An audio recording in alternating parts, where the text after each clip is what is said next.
Mimicry ലോകത്തു നിന്നും cinema ലോകത്തെത്തിയ മറ്റൊരു നടനാണ് NF വർഗീസ്.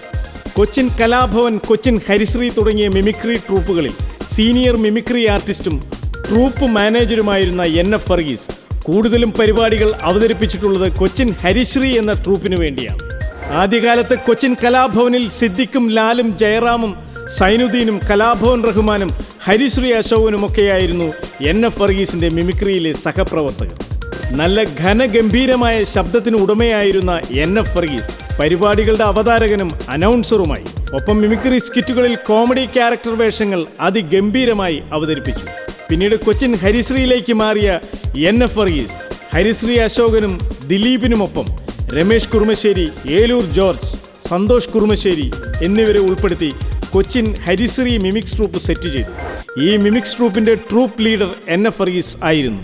മിമിക്രി വേദികളിലൂടെയും മിമിക്രി ഓഡിയോ വീഡിയോ കാസറ്റുകളിലൂടെയും തിളങ്ങി നിന്ന NF വർഗീസ് 1986 കൊച്ചിൻ ഹരിശ്രീയുടെ ഓണർ ഹരീന്ദ്രൻ നായരുടെ നിർമ്മാണ മേൽനോട്ടത്തിൽ സിദ്ദിഖും ലാലും തിരക്കഥ എഴുതി സത്യനന്ദിക്കാട് സംവിധാനം ചെയ്ത പപ്പൻ പ്രിയപ്പെട്ട പപ്പൻ എന്ന സിനിമയിലൂടെയാണ് തൻ്റെ സിനിമ അഭിനയ ജീവിതത്തിലെ ആദ്യത്തെ കഥാപാത്രത്തിന് മേക്കപ്പെടുന്നത്. തുടർന്ന് Poovinu Puthiya Poonthennal, Simon Peter Ninakkuvendi, Ramji Rao speaking, Oru Kochu Bhoomikulukkam, Uppukandam brothers, Bhoomigeetham, butterflies തുടങ്ങിയ സിനിമകളിലെ ചെറിയ ചെറിയ മികച്ച വേഷങ്ങളിലൂടെ മലയാള സിനിമയിൽ ചുവടുറപ്പിക്കുകയായിരുന്നു NF വർഗീസ്. 1993 ഇറങ്ങിയ ആകാശദൂതിലെ വില്ലൻ കഥാപാത്രം NF വർഗീസിന്റെ അഭിനയ ജീവിതത്തിന് വഴിത്തിരിവാകുകയായിരുന്നു.